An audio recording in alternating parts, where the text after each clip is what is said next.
the 18th of January 1928, volume 23, how the Virgin is isolated in her glory and how she awaits the cortege of the other queens so as to have her retinue, how the works of God hold hands among themselves, how the manifestations on the divine will be the gospel of his kingdom, the issue about the writings, necessity of the first priests of the kingdom of the fiat. I was continuing the acts in the divine will, and I said to myself, oh, how I would like to enclose myself in the prime act of God, in order to do everything with one single act, so as to be able to give to my Creator all the love, all the glory, his very beatitudes and infinite joys, to be able to love him and glorify him as he glorifies and loves himself. What would I not give him if I were present in that prime act of the divine fiat? I would lack nothing to make my Creator happy with his own happiness. And seeing myself impotent, I was praying my sovereign Mama to come to my help and to enclose me with her eternal hands in that prime act in which she had her perennial dwelling, because since she lived in the divine will, the prime act of God was hers, and therefore she could give him whatever she wanted. But while I was thinking about this, I said to myself, how much nonsense I'm speaking. But my lovable Jesus moving in my interior told me, my daughter, the Queen of Heaven, in her glory and greatness, is as though isolated. In fact, she alone, having lived in the prime act of God, that is, in the fullness and totality of the divine volition, she is the isolated queen. She does not have the cortege of the other queens who surround her and match her in the glory and greatness that she possesses. She finds herself in the conditions of a queen who is surrounded by damsels, by page boys, by faithful friends who give her honour and keep her company. However, no other queen equal to her gives her the great honour of surrounding her and of keeping her company.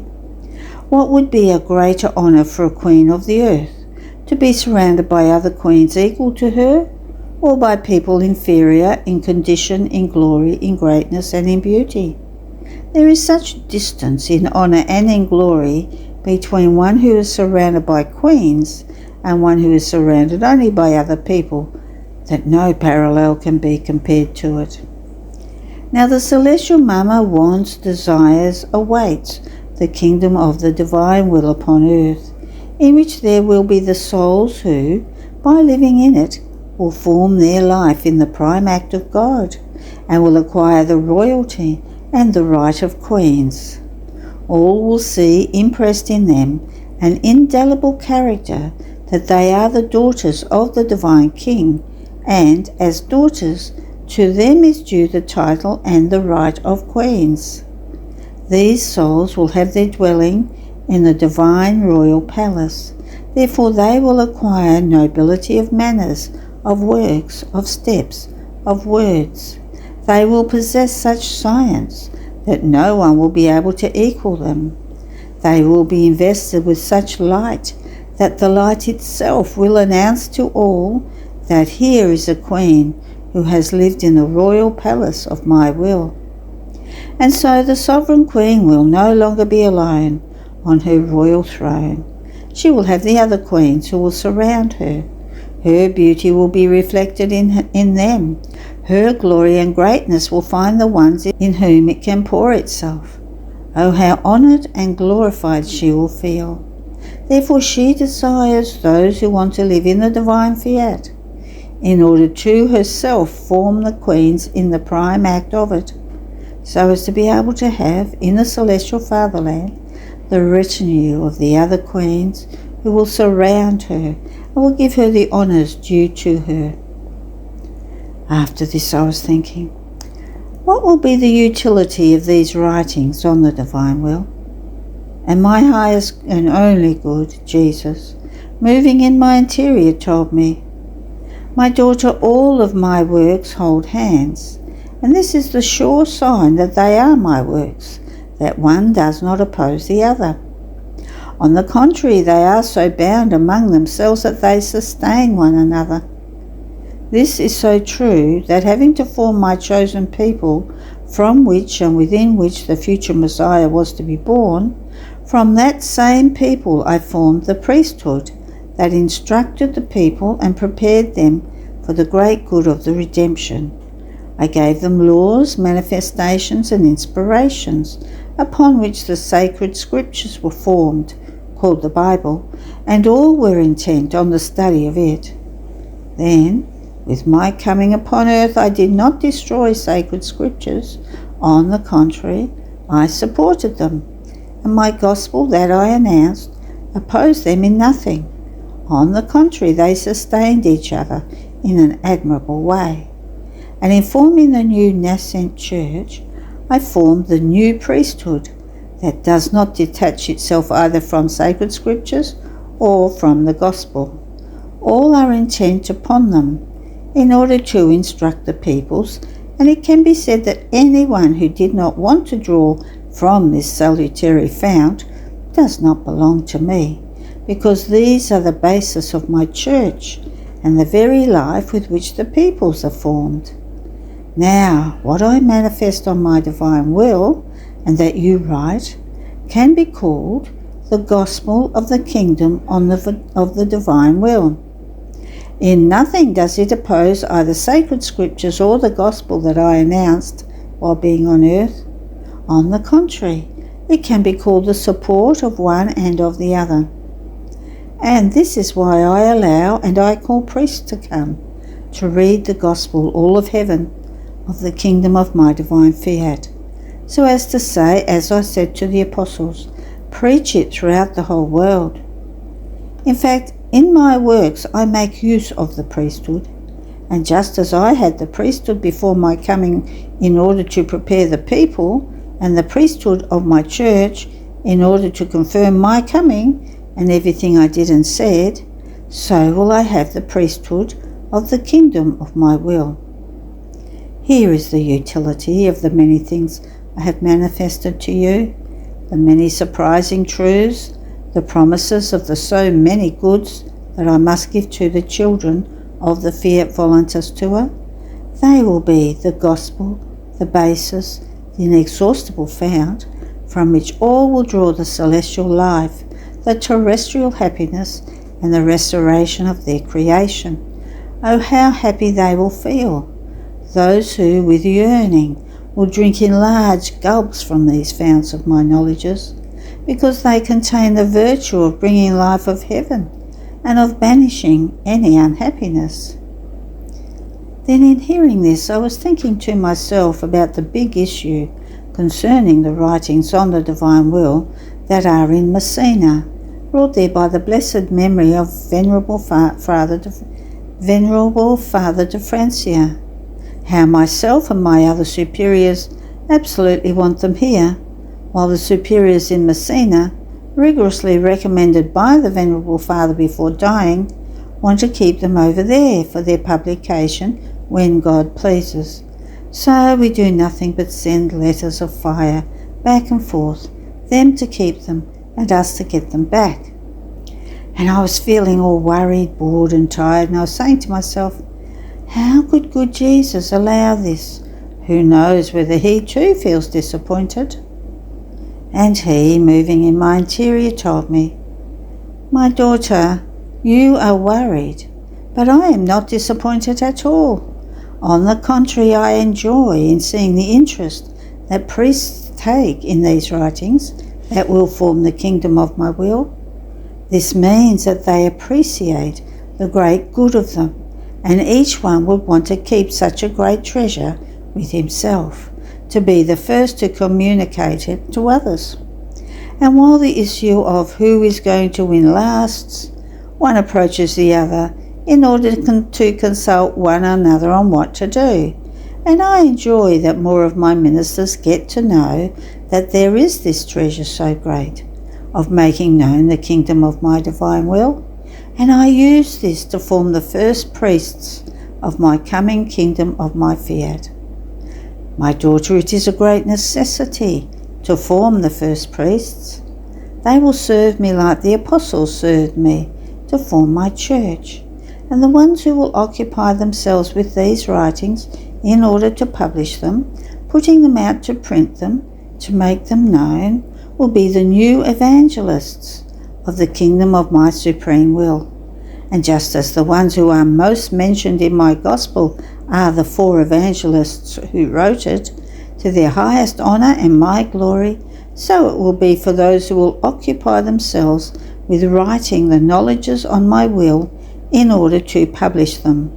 Like new evangelists, there will be greater mention of them in the kingdom of my will, to their highest honour and my great glory, in seeing the order of the creature, the life of heaven and earth, the only purpose of creation, return into my bosom. Therefore, in these circumstances, I expand the circle, and like a fisherman, I catch those who must serve me for a kingdom so holy. Therefore, let me do, and do not be worried. End of the reading. The 18th of January, 1933, Volume 31. Loneliness in which Jesus is placed by those who receive him sacramentally, his tears, his sorrows. Mute species and living species. Continuation of the life of Jesus in the creature. Having received Holy Communion, I was making my usual thanksgivings, and my highest good Jesus made himself seen, afflicted and taciturn, as if he felt the need of company, and I, clasping him to me, sought to console him by offering to be always united with him, in order to never leave him alone. And Jesus seemed all content, and in order to pour out his sorrow, he said to me, "My daughter, be faithful to me, never leave me alone, because the pain of loneliness is the most oppressing, since company is the food of relief for one who suffers. On the other hand, without company, one suffers sorrow and is constrained to feel famished, because he lacks one who gives the relief of food. He lacks everything, and perhaps he lacks one who could offer relief, be it even a bitter medicine. My daughter, how many souls receive me sacramentally in their hearts and leave me in loneliness. I feel myself in them as within a desert, as if pertaining to them. They treat me like a stranger. But do you know why? They don't take part in my life, in my virtues, in my sanctity, in my joys and in my sorrows. Company means to take part in all that the person near does and suffers. Therefore, receiving me and not taking part in my life is for me the most bitter loneliness. And remaining alone, I cannot tell them how much I burn with love for them, and therefore my love remains isolated. Isolated my sanctity, my virtues, my life. In sum, everything is loneliness, inside of me and outside of me. Oh, how many times I descend into their hearts and I cry, because I see myself alone. And when I descend, seeing myself alone, I feel neither cared for, nor appreciated, nor loved, so much so that I am constrained by their not caring, to being reduced to silence and to sadness. And since they do not take part in my sacramental life, I feel myself isolated in their hearts. And seeing that I don't have anything to do, with divine and invincible patience, I await the consummation of the sacramental species that my eternal fiat had imprisoned me inside of, leaving hardly any traces of my descent, since I could not leave anything of my sacramental life, except perhaps only my tears, because not having taken part in my life, there lacked the void for where to be able to leave the things that belonged to me and that I wanted to put in common with them. Therefore many souls are seen who receive me sacramentally, and they are not like me. They are sterile of virtues, sterile of love, of sacrifice. Poor little ones, they eat of me, but since they do not keep me company, they remain hungry. are in how many straits of sorrow and of cruel martyrdom my sacramental life is placed. How many times I feel my love drowned. I would like to free myself, and I yearn to descend into hearts, but alas, I am constrained to leaving more suffocated than before. How can I pour out if they have not paid attention to the flames that burn me? Other times the flood of sorrow inundates me. I yearn for a heart to have a relief for my pains. But what? They would want that I take part of them, not they of me. And I do it, hiding my sorrows, my tears, in order to console them, and I remain without the longed-for relief. But who can tell you the so many sorrows of my sacramental life, and how there are more of those who receive me and place me in loneliness in their hearts, but bitter loneliness, than those who keep me company. And when I find a heart that keeps me company, I place my life in communication with her, leaving her the deposit of my virtues, the fruit of my sacrifices, the participation of my life, and I choose her for my residence, though the hiding place of my pains, and as a place of my refuge. And I feel as though reciprocated for the sacrifice of my Eucharistic life, because I find one who breaks my loneliness for me, who dries my tears, who gives me the freedom of letting me pour out my love and my sorrows. It is they who serve me as living species, not like the sacramental species that gives me nothing, that only hides me. The rest I do by myself all alone. They do not tell me a word that breaks my loneliness. They are mute species. On the other hand, in souls who use me as living species, our life develops together. We beat with one single heartbeat, and if I see her disposed, I communicate to her my pains, and I continue my passion in her.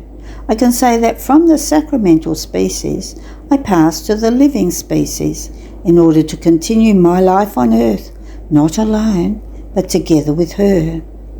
You must know that pains are no longer in my power, and I go asking for love from these living species of souls who make up for what is lacking to me. Therefore, my daughter, when I find a heart who loves me and keeps me company, giving me the freedom to do what I want, I arrive at excesses, and I do not care about anything else. I give everything, so that the poor creature feels drowned by my love and by my graces. And then my sacramental life does not remain sterile any more when it descends into hearts. No, it reproduces me, bilocating and continuing my life in her. And these are my conquerors, who administer their life to this poor indigent man of sufferings, and they say to me, "My love, you had your turn at sufferings, and it is ended. Now it is my turn. Therefore let me make up for you and suffer in your place." And oh, how content I am. My sacramental life remains at its place of honour, because it reproduces other lives of itself in creatures. Therefore, I want you always together with me, so that we live together and you take to heart my life and I yours. End of the reading. There are no more readings today. Have a blessed day.